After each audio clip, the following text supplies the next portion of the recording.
এই মন্ত্রী মিনিস্টার নেতা সবাই আমার মৃত্যুর জন্য দায়ী দিবে, সবাই দায়ী দিবে। আমার কিচ্ছু দিছে না, আমার পঞ্চায়েতে এলে একটা মুরগের বাচ্চা দেয় না, একটা হাঁসের বাচ্চা দেয় না, কিচ্ছু দেয় না। সিপিএম এর ঘরে দেয়, সিপিএম ছায়া ছায়া লিস্ট করে। জন্ম দিছি আমি সিপিএম এর 25 বছরের পিলারের লগে এলাকাবাসী সবাই জানে। আমরা সাংবাদিক হিসাবে জিজ্ঞাসাবাদ করেন এই বাজারে ফ্ল্যাগ নিয়ে স্লোগান দেওয়ার মতো কোন লোক আসিল না। এই বাজারে সিপিএম এর পিলারের অতিক্রম করি আমি স্লোগান দিচ্ছি up to Agartala, up to Kamalnagar, up to Jitatali, up to Kamrangatali, Taimandal, উত্তর তৈমান্ডাল, কামাইছড়া, কাপাঙ্গাতলি, মাইক্রুসা, কাঁচাকলা দেখে দিছে। আমার আজ পর্যন্ত লেফট ইন্ডিয়া দিছে না, লেফট ইন্ডিয়া দিছে না। আমি পার্টি লেগে এত কারা গাছি যদি 18তে বিজেপি না আইতো আমার কচু কাড়া করে লাগতো, কচু কাড়া।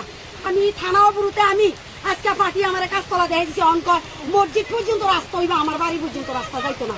আমি সরকার হওয়ার পরে 18 ইলেকশনের পরে ওয়ার্ড মিটিং এ আমি 3টা খামের কথা বলছি। আমার পাশের বাড়ি জামাল তারালাই 2টা খাম, আমার নিকার ভাই পিয়ানো জাম বাগান হাতে 20,000 টিয়া দিছে, হাতে 3টা 4টা খাম দিছে। আমি পার্টি লেগে কাছে আমি টিয়া দিতে আমার খাম দিছে না, পার্টি আমার এইভাবে ব্যবহার করছে। আমি এটি সব মিডিয়া লাগে দিই, আমার বাড়ি পর্যন্ত রাস্তা না হইলে, আমি ল্যাট্রিন না পাইলে, আমি রাষ্ট্রীয় সুযোগ সুবিধা না পাইলে আমি রাস্তায় সুইসাইড করুন মিডিয়া।